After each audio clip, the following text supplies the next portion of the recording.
I'm going to be discussing John 17 for our devotions through John this month. Chapters 14 through 17 are known as the farewell discourse. Jesus and the disciples are in the upper room having the Passover feast. Halfway through this chapter, Jesus turns his face to heaven and prays.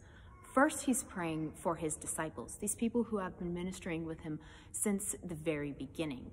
Then, directly after this prayer, he prays for all of the people that the disciples' message is going to reach, i.e., you and me, the church.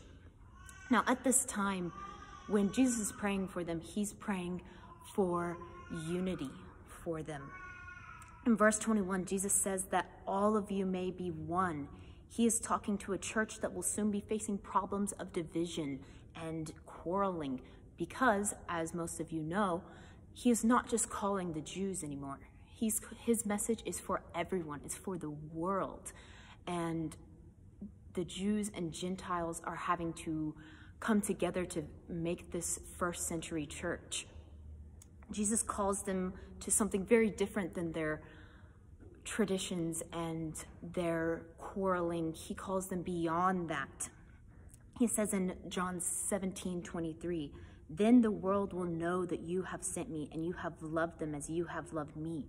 First off, he says the world will know. It's no longer just the Jews. And why is Jesus doing this? What is he calling him to? Why does he call them? Because he loves everyone. He doesn't just love the Jews, and he doesn't love the Jews more, and he doesn't just love the Gentiles because of what the Jews have done in the past. He loves everyone, and his message and gospel and salvation is for everyone. Because Jesus' message is for everyone, Jesus is calling the early church, and not just the early church, but we're the results of the disciples' message too. He's calling the church to unity. In verse 21, he says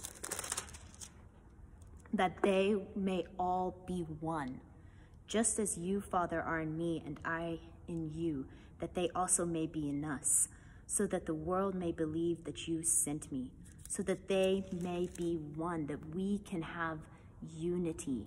Today in the church, there's a lot of discussion of what am I? I was raised Free Will Baptist. A lot of my friends were raised Presbyterian. There's all of this discourse and drama between arguments that ultimately don't matter. What does matter is at the end, right here, "O righteous Father, even though the world does not know you, I know you, and these know that you have sent me. I made known to them your name, and I will continue to make it known, that the love with which you have loved me may be in them, and I in them." This is what's important. This is Jesus' message, that he is with us. He came to save us, and that he came to save all of us. So he calls the church to unity because this is ultimately the most important message.